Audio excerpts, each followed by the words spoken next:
प्रहलाद की बुआ होलिका के पास थी। जेल बेर्ड ने टेलीविज़न 1900 कुछ में बनाया है, लेकिन द्वापर में कुरुक्षेत्र में होने वाले युद्ध को हस्तिनापुर में बैठ के संजय लाइव टेलीकास्ट धृतराष्ट्र को सुना रहे थे। तो ये सब स्वदेशी था। मेडिकल क्षेत्र में भी लक्ष्मण जी जब मूर्छित हुए, कोमा में चले गए, तो आयुर्वेद से इलाज हुआ। गणेश जी सर्जरी का दुनिया का सबसे बड़ा उदाहरण है।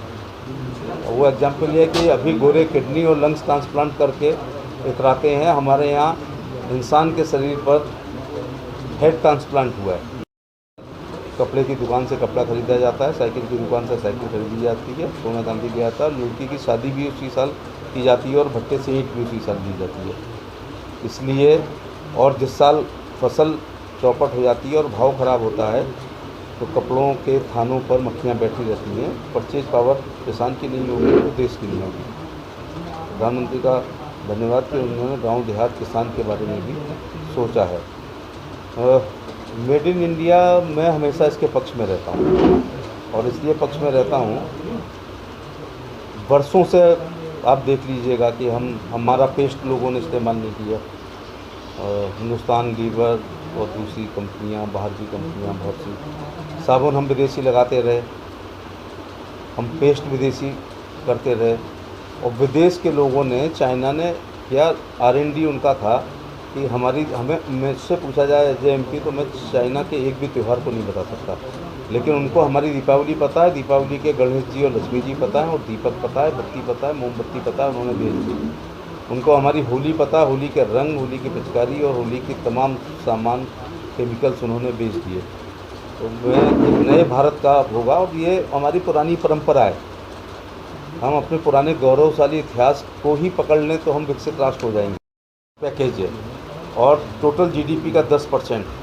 तो ये दूरदर्शिता का प्रमाण दिया है, क्योंकि 4th लॉकडाउन में मैं सामाजिक जीवन में रहते हुए महसूस कर रहा हूँ कि चूँकि सब कुछ ठप है, लॉकडाउन का मतलब पालन कर रहे हैं, तो सब चीज़ें ठप हैं, सब चीज़ें ठप हैं। तो एलीट क्लास मिडिल क्लास हो रहा है, middle class lower middle class हो रहा है, और लोअर मिडिल क्लास BPL हो रहा है, और BPL सड़क पे आ रहा है, और सड़क वाले सड़क पे ही हैं। तो इसको भी ध्यान में देना है कि दूसरा पैनिक ना हो जाए, आर्थिक मंदी ना हो जाए। तो कोरोना मैं समझ रहा हूँ कि ये जीवन का एक अंग सा हो गया। इसी में रहते हुए हमें कुछ रास्ते निकालने होंगे, क्योंकि पॉजिटिव फिर पॉजिटिव करता है, फिर वो दूसरे को पॉजिटिव करता है। जब तक 100% सैनिटाइजेशन ना हो, जब तक सामाजिक फिजिकल दूरी पूरी नहीं रहेगी, और लक्षण वाले व्यक्ति जब खुद ही प्रशासन के सामने नहीं आएंगे, तब तक हम इस पर विजय प्राप्त नहीं कर सकते हैं। भगवान ने बड़ी कृपा की है, इसका कैरियर इंसान है।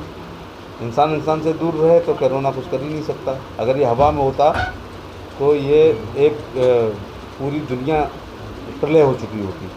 तो मैं यही आगरा के लोगों से अपील करना चाहूँगा, कृपया शारीरिक दूरी बना करके रखें, पैनिक में ना आएँ, भय भगदड़ और भ्रम की स्थिति में ना आएँ।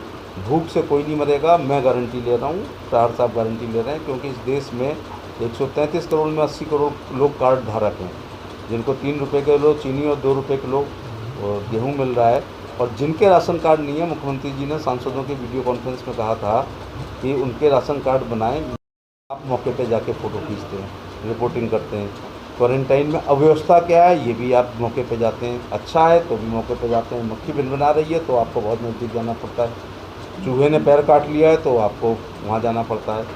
केवल लिखने से काम नहीं चलता। लाश अगर एक्सचेंज हो गई है तो आप दोनों डेड बॉडी को दिखाते हो, दोनों के परिजनों को दिखाते हो। मैं हृदय के अनंत गहराइयों से खासतौर से पत्रकार बंधुओं का आभार प्रकट करना चाहूँगा, और उसका परिणाम भी ये मिला है कि हमारे दैनिक जागरण के बहुत से लोग क्वारंटाइन में हैं, और दुख के साथ कहना पड़ रहा है कि पंकज कुलश्रेष्ठ को उस लड़ाई को लड़ते हुए वो मैं तो वीर गति ही कहूँगा, उस पर वो प्राप्त हुए। ये मैं आप सबका आभार प्रकट करना चाहूँगा। थोड़ा अभी बहुत जल्दी उस पर कुछ नहीं करना चाह रहे हैं। मैंने और चाहर जी ने, दोनों लोगों ने उनके परिवारजनों से बात करनी चाहिए, तो वो क्वारंटाइन में है। उस पत्र समूह के वरिष्ठ लोगों से भी बात करनी चाहिए, तो उन्होंने कहा इट इज़ टू अर्ली। लेकिन मैं आपसे वादा करता हूं कि सरकार ही करेगी, और निजी तौर पर हम दोनों लोग, सांसद लोग, आप निश्चित तौर से करेंगे। आगरा, एटा, फिरोजाबाद, हाथरस, मथुरा, अलीगढ़, मैनपुरी और कासगंज, और यह तय करता है कानपुर जाए या आगरा आए। सामान्य दिनों में बिना महामारी और बिना कोविड-19 के हमारे छोटे मझले बड़े सभी अस्पताल खुल रहते थे, खासतौर से in the month of May. जब उस समय पूरे भरे रहते थे और वो अस्पताल काम नहीं कर रहे हैं तो निश्चित तौर से लोगों को परेशानी हो रही होगी। मैं और चाहर जी प्रिंसिपल सेक्रेटरी हेल्थ एजुकेशन से मिले। मेरा अनुमान है, मैं आंकड़े ज़्यादा जानता नहीं हूँ, कि जब 24 लाख की आबादी है तो 5000 महिलाएं गर्भवती 9वें मंथ की ज़रूर होंगी। तो उनके डिलीवरी के लिए हम लोग एक कार्य योजना बना रहे हैं। जिन लोगों की डायलिसिस होती थी रेगुलर में, तो नेशनल लॉस है, चाहे कोरोना 19 से लोग मरें अथवा किडनी के फेल्योर से मरें, ये राष्ट्र की क्षति होगी। तो उनके लिए डायलिसिस के लिए 7 सेंटर खुलवा दिए गए हैं। हमारा बहुत बाद में स्थान है। इसी से अंदाज लगा लो कि PPE किट हम एक भी नहीं बनाते थे, आज 2 लाख पर डे बन रही हैं। M95 बहुत कम बनते थे, आज 2 लाख बन रहे हैं। मेरे कहने का तात्पर्य है कि जब भी कोई एलीट क्लास का आदमी बीमार होता था तो हमेशा विदेशों में इलाज होता था।